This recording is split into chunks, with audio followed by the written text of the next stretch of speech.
शब्दों में बता देता हूँ। मैं खुद 8 महीने जेल में रह चुका हूँ इन ए फॉल्स केस। थोड़ी वो फॉल्स है, ट्रू केस है, अलग बात है। लेकिन मैं जुडिशरी के ऊपर ज़्यादा काम करता हूँ, इसके बारे में आपको पता होगा। एक चीफ जस्टिस ऑफ इंडिया जो कि एक फ्रॉड है, he has taken grabbed government land by giving a false affidavit, तो उसके बारे में मैंने कंप्लेन किया था, जो कि चीफ जस्टिस बनने वाले थे इंडिया के। और एक जज उड़ीसा के थे, जो कि एक होटल बिजनेसमैन है, जिनके नाम में खुद होटल चल रहा था, वो खुद बिजनेस लोन लिए था अपने नाम पे स्टेट बैंक से। ये दोनों के नाम पे मैं कंप्लेन किया था। उसके बारे में जो चीफ जज हैं हाई कोर्ट के, उनके बारे में इन हाउस मैकेनिज्म में एक इंक्वायरी हुआ था। तो उसके आगे चल के ये दोनों जजेस ने जो है मेरे कुछ ग्रीवांसेस रखे, जो मेरे बारे में केस फॉल्स केस दायर किया था एक डीजी है क्राइम ब्रांच का, क्योंकि उसके बारे में मैं कुछ किया था। तो उसको इन्होंने एक्सपेडिट से हियरिंग करके मेरे को 6 साल का सजा सुना दिया, 6 साल का। उसके बाद मुझे 4/8/2017 को जेल भेज दिया गया। लेकिन वहां पे एक चीज मैं देखा, I have got all the independence जो एक प्रिजनर का होना चाहिए, मुझे सारा सुविधा दिया गया। ये भी हो सकता है एक वजह कि मैं एक हाई प्रोफाइल पर्सन था शायद उनके नजर में, इसलिए वहां पे मैंने जजेस के बारे में जो भी कंप्लेन दिया वो जेल के अथॉरिटी के थ्रू गया। और एक 1 फरवरी 2018 को जो सिटिंग जजेस है, जिनके अगेंस्ट इन हाउस मैकेनिज्म में एक इंक्वायरी हुआ था, मैं वीडियो कॉन्फ्रेंस के through from the jail itself उनको मैं इंटरोगेट किया था through, that was on 1 February 2018। और ये जो सुविधा दिया गया जेल के तरफ से, I think it is a remarkable thing, क्योंकि ना पहले कभी हुआ है, शायद कभी होगा, क्योंकि एक prisoner he has interrogated the sitting judges of high court who were the accused persons, that too through in-house committee meeting। चलिए, मेरे बारे में क्या हुआ था, मुझे जो फिक्स किया गया था एक साइबर क्राइम केस में, उसमें ऐसा है कि ना तो मेरे नाम पे वो बीएसएनएल मोबाइल टेलीफोन नंबर था, ना तो इंटरनेट था। दोनों मेरे वाइफ के नाम पे थे। Neither my wife was a accused person nor an witness in this case. तो इससे आप लोग समझ सकते हैं कि किस तरीके से मुझे फंसा के जेल भेज दिया गया, क्योंकि यही जजेस जो एक्यूज थे कुछ ऐसा गलत काम किए थे, जो फ्रॉडलेंट, जो एक जज जो कि जेल में होना चाहिए था, वो इंडिया का चीफ जस्टिस बन गया। और जो जज बिजनेस कर रहा था, वो भी चीफ जस्टिस बनकर किसी हाई कोर्ट में गया। उसके बाद में आरटीआई मंगवा के उसके बारे में कंप्लेन करने के बाद अभी कुछ हद तक उसको पनिशमेंट दिया गया by sending in to the lower means छोटा हाई कोर्ट के वो ट्रांसफर करवा दिया गया।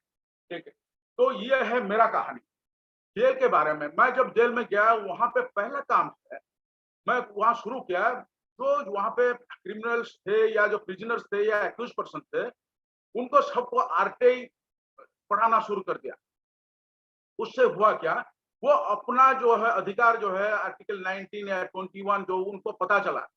उसके बाद आप ताजुब होंगे कि एक मतलब एक्यूज पर्सन को हथकड़ी नहीं लगाया जाता, जो सुप्रीम कोर्ट का ऑर्डर है।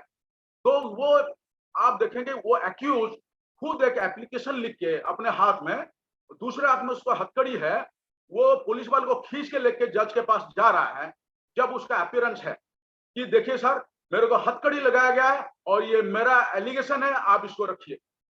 अब जज जो है जेल को फोन करेगा, how this person is telling, ये तो पूरा इलिटरेट है, इसको कुछ पता नहीं है, ये एक क्रिमिनल है, ये मतलब एक्यूज पर्सन मर्डर केस में, हाउ।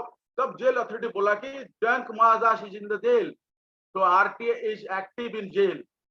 तो मुझे वहां पे बहुत बड़ा सेटिस्फेक्शन मिला। उसके बाद जो कैदी थे या जो एक्यूज पर्सन थे, वो खुद अपना आरटीआई मांगना पूरी जेल से शुरू कर दिए। और जो उपाध्याय जी ने बताया उसमें बहुत सारा पॉइंट है जो मैं अभी सीखा, उनको बहुत धन्यवाद देता हूं कि उस सारे पॉइंट पे मैं जरूर काम करूंगा। इवन जो बच्चों के बारे में, जो लेडीज जो दाऊरी केस में या और कोई केस में वहां पे सजा भुगत रहे हैं या एक्यूज हैं, उनके बच्चे वहां पे रहते हैं, उसके बारे में आरटीआई दिया था और ह्यूमन राइट में केस किया था। उसके बाद उसमें कुछ सुधार आया कि उन बच्चों को स्कूल में छोड़ने के लिए प्रावधान किया गया। और एक बहुत इंपॉर्टेंट चीज है, मैं खुद महसूस किया वहां पे। आप बोलिए एक्यूज या कन्विक्ट पर्सन, वो मैरिड है, what is the fault of that lady who got married to the accused person और convict person? What about her sexual relation? यदि वो किसी और के पास जाएगा तो उसका पति उसको डिवोर्स भी कर सकता है जेल से, क्योंकि उसका कैरेक्टर के ऊपर लेके। तो उसके बारे में कुछ होना चाहिए। जैसे दूसरे फॉरेन जेल्स में भी वहां पे गेस्ट हाउस होता है, उनका बच्चे बीवी या कोई भी आता है तो गेस्ट हाउस उनको मिलने दिया जाता है। ये प्रावधान जो है ऑल ओवर इंडिया में जेल्स में होना चाहिए। It is very serious and important issue which is to be noted. I think people will agree with me in this. Second, आप जो फोन कॉल के बारे में बता रहे हैं, मैं खुद फोन मैं था वहां पे 8 महीना तक, तो उसमें मैं देखा हूं कैदियों का लाइन लगा रहता है। शायद एक कैदी जो है 4-5 घंटा खड़े होने के बाद भी लाइन में, उसको अपने घर के या वकील को फोन कॉल के लिए नहीं मिलता है मौका। तो ऐसा किया जा सकता है, जैसे हम आज जूम में बैठे हुए हैं, ऐसा कोई वीडियो कॉन्फ्रेंस जेल्स में होना चाहिए, ताकि नॉट ओनली फोन कि वो अपने बीवी बच्चों को या किसी को भी अपने आंख से देख सकें, उनको उसको कुछ तसल्ली हो कि हमारे बीवी बच्चे ठीक ठाक हैं। ये हो गया है। उसके बाद आप जानते हैं पहला और एक चीज, उसी जेल से मेरा को बेल नहीं दिया गया, क्योंकि मैं जजेस के अगेंस्ट में कंप्लेन किया था। जब भी मेरा बेल आया, जो कि 2 साल का कैद उसमें है, इम्प्रिजन है, जो कि एसटीजे में बेल हो जाना चाहिए, वो चला गया सुप्रीम कोर्ट और एक केस उसमें डाल दिया। वो हाई कोर्ट में जो जज है उसने क्या किया, अर्जेंट टू नेक्स्ट डेट से करता रहा। उस बाद में मैंने अपने एडवोकेट से उनका जो है पावर विड्रॉ कर लिया and I myself applied to appear in person in high court. लेकिन वो जज जो है जानबूझ के मुझे नहीं बुलाया उस डेट पे। उस टाइम में उसी जज के अगेंस्ट में उसी जेल से कंप्लेंट डाल दिया to set up an inquiry committee under in house mechanism, क्योंकि इसने मेरा राइट को वायलेट किया। इमीडिएटली शायद सुप्रीम कोर्ट से कुछ हुआ ताकि वो जज मुझे बुलाया, और वहां पे I have asked the question to the same जज once I have deputed one advocate, why you are adjourned to the next date. Now I am standing here, I am asking one question. I am not come here to take a bail, I have come here to ask justice for 125 crores of people. What for you have adjourned the case knowingly? तो उन्होंने कुछ बोला नहीं, आपका काम हो गया मतलब काम हो गया, मतलब बेल लेने के लिए मैं नहीं गया था वहां पे। उसी टाइम उन्होंने वो पुलिस वाले जो मेरे साथ एस्कॉर्ट करके थे उनको इंस्ट्रक्शन दे, इनको बाहर ले जाइए, और इन्होंने मुझे बेल दे दिया। ये है जुडिशरी का सिस्टम। तो आरटीआई से लेके आप देखिए, judicial system is also to be blamed for this. जजेस जो कि इनको महीने में एक बार जाना चाहिए जेल में, उनको कैदियों के साथ बात करना चाहिए, कुछ नहीं करते। ये खुद जाते हैं या कि फॉर्मेलिटी के लिए जाते हैं, फिर वापिस आ जाते हैं। तो जो कैदी है इनको अपना फंडामेंटल अपना राइट्स के बारे में पता नहीं है, इनको आरटीआई के बारे में क्या पता चलेगा। ये भी होना चाहिए आरटीआई एक्टिविस्ट को, जेल अथॉरिटी को लिख के हर महीने में एक बार या तो 2-3 महीने में एक बार आरटीआई का क्लासेस कंडक्ट करना चाहिए जेल में for the prisoners and for the active persons. Let them come to know their right, why they should not. This is a bigger problem in this, and I know when I was in jail, 80% of the people they are convicted and they are innocent. That I am knowing.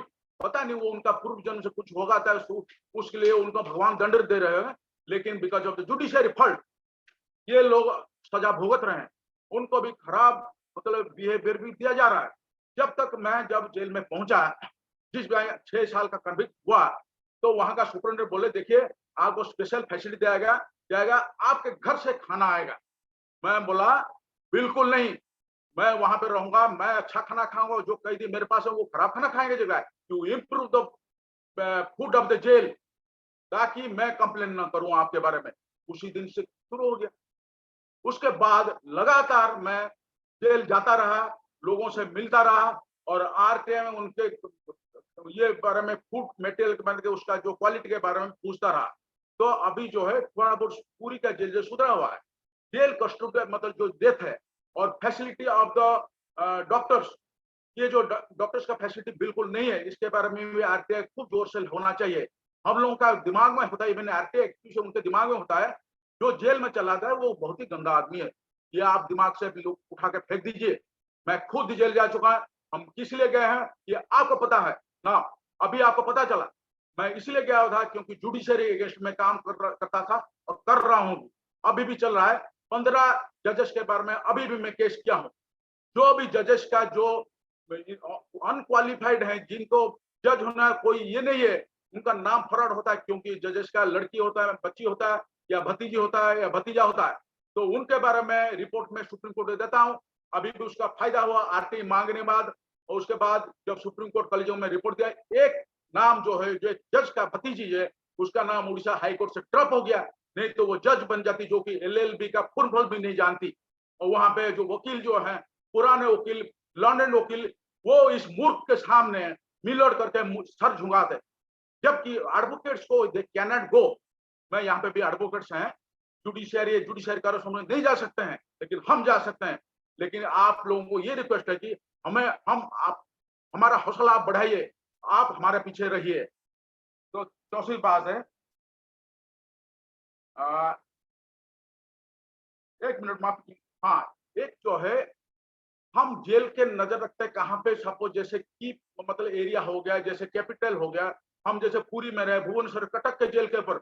लेकिन जो jail KP के area हमारा उड़ीसा में है, जैसे आदिवासी area में है, लेकिन कोरापुट, कलाहंडी, वहां पे हम आरटीआई एक्टिविस्ट जो है, जैसे बिहार का जो रिमोट एरिया में जेल से है, वहां पे हम नजर नहीं रखते, जहाँ पे कि ह्यूमन राइट और आरटीआई का बहुत ही वायलेशन था जेल के अंदर। तो मैं सभी आरटीआई एक्टिविस्ट यहाँ पे जो हैं, एडवोकेट्स हैं, जो ह्यूमन डिफेंडर्स हैं, उन सबको रिक्वेस्ट करता हूं कि हम थोड़ा सा यहाँ से नजर हटा के, जितना रिमोट एरिया में जो जेल्स हैं, उनके ऊपर थोड़ा पूरा बहुत ही सख्त नजर रखना चाहिए, वहां पे ह्यूमैनिटी कितना वायलेट होता है। और हम रिक्वेस्ट करेंगे वहां पे जाके कि हमें कुछ टाइम दिया जाए, जेल के प्रिजनर्स जो है, जो एक्यूज है, उनको आरटी के ऊपर ट्रेनिंग देने के लिए। यही सब मेरा कहने का है। अभी भी मेरा कोशिश जारी है जुडिशरी करप्शन के ऊपर, जेल रिफॉर्म के ऊपर, और माइनर रेप केस के ऊपर। अराउंड 1500 से ज्यादा केसेस है मेरा इसी मामले में। National human commission, Orissa human commission, आप लोग का सबका दुआ मैं चाहता हूं कि आगे मुझे जिंदा रहने का दुआ दीजिए। मैं जब तक जिंदा हूं, जुडिशरी करप्शन के ऊपर, रिफॉर्म के ऊपर जरूर काम करता रहूंगा। कोई भी ताकत मुझे हटा नहीं सकता।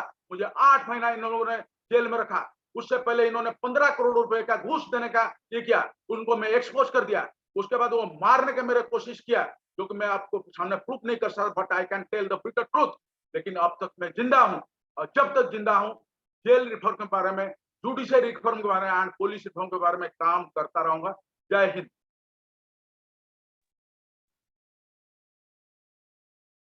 बहुत बहुत धन्यवाद जयंत जी। और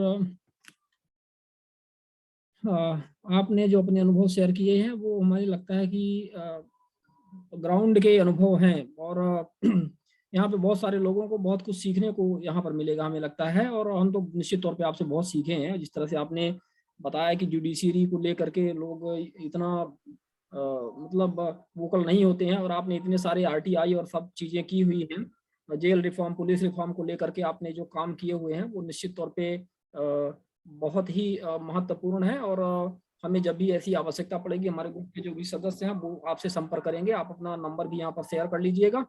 और कार्यक्रम में आगे हम बढ़ेंगे, और माननीय श्री शैलेश गांधी जी को कार्यक्रम में हम इनवाइट करेंगे कि वो अपने विचार इस विषय पर रखें।